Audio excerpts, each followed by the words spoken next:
வாழும் கலை அமைப்பு சார்பில் டெல்லியில் உலக கலாச்சார நிகழ்ச்சிக்கு ஏற்பாடு செய்யப்பட்டு வருகிறது.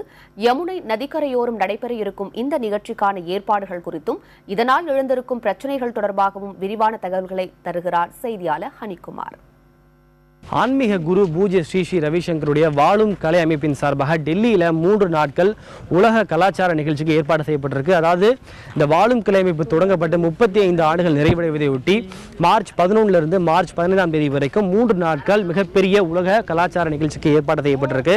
டெல்லியில் இருக்கக்கூடிய யமுனா நதிக்கரையோரம் தான் இந்த நிகழ்ச்சிக்கு ஏற்பாடு செய்யப்பட்டிருக்கு. நீங்க பாக்குறீங்க இல்லையா, இதுதான் யமுனா நதி. இந்த யமுனா நதிக்கரையோரம் இருக்கக்கூடிய இந்த பகுதியை தான் நிகழ்ச்சிக்கு ஏற்பாடு செய்யப்பட்டிருக்கு. கிட்டத்தட்ட ஒரு 2 லட்சத்திற்கும் மேற்பட்டவர்கள் உலகம் முழுக்க இருந்து நிகழ்ச்சியில் கலந்து கொள்வார்கள் அப்படின்னு எதிர்பார்க்கப்படுகிறது. இந்த நிகழ்ச்சி நடத்துவதற்கு யமுனா நதிக்கரையோரம் அனுமதி அளிக்கப்பட்ட விவகாரம் ஒரு மிகப்பெரிய அளவில் தற்போது ஒரு பிரச்சனையும் சர்ச்சையும் ஏற்படுத்தி இருக்கிறது.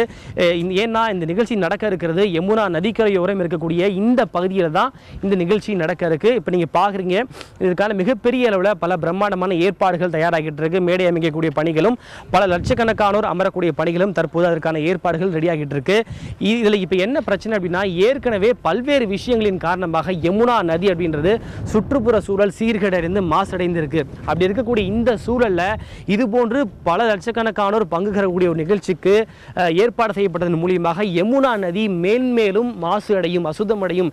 எனவே இதற்கு அனுமதி அளித்திருக்க கூடாது அப்படின்னு பல்வேறு தரப்பிலும் எதிர்ப்புகள் கிளம்பி இருக்கு. சுற்றுச்சூழல் ஆர்வலர்கள் உட்பட பல்வேறு தரப்பினரும் இந்த நிகழ்ச்சிக்கு அனுமதி வழங்கப்பட்ட உடனேயே எதிர்ப்புகளை தெரிவிச்சிருந்தாங்க. அவர்களுடைய எதிர்ப்பின் காரணமாக இந்த நிகழ்ச்சியில் கலந்து கொள்வதாக இருந்த குடியரசுத் தலைவர் பிரணாப் முகர்ஜி தான் இந்த நிகழ்ச்சியில் கலந்து போறது இல்லை அப்படின்னு சொல்லிட்டாரு. இது மட்டும் இல்லாமல் இந்த நிகழ்ச்சிக்காக பல்வேறு தற்காலிக பாலங்களை அமைச்சிருக்கிறாங்க. இப்போ நீங்க பாக்குறீங்க இல்லையா, நான் நின்றுகிட்டு இருக்கிற இந்த பாலம் அப்படின்றது ஏற்கனவே போடப்பட்ட பாலம்ல இந்த நிகழ்ச்சிக்காகவே போடப்பட்ட தற்காலிக பாலங்கள். இந்த பாலம் எப்படி அமைச்சிருக்காங்க அப்படின்னா, இந்த பேரல்ஸ், இந்த எம்டி பேரல்ஸை கொண்டு அதன் மீது கட்டைகள் எல்லாம் அமைத்து தற்காலிகமான பாலங்களை அமைச்சிருக்கிறாங்க. இது மாதிரி மேலும் ஒரு 4 பாலங்கள் கட்டுவதற்கு ஏற்பாடுகள் செய்யப்பட்டிருக்கு. இப்போ நீங்க பாக்குறீங்க இல்லையா, மேலும் சில பாலங்கள் அமைப்பதற்கான ஏற்பாடுகள் அவங்க செஞ்சுட்டு இருக்காங்க. இந்த மாதிரி அதுக்கான பேரல்களையும் தண்ணீர் மீது போட்டிருக்காங்க.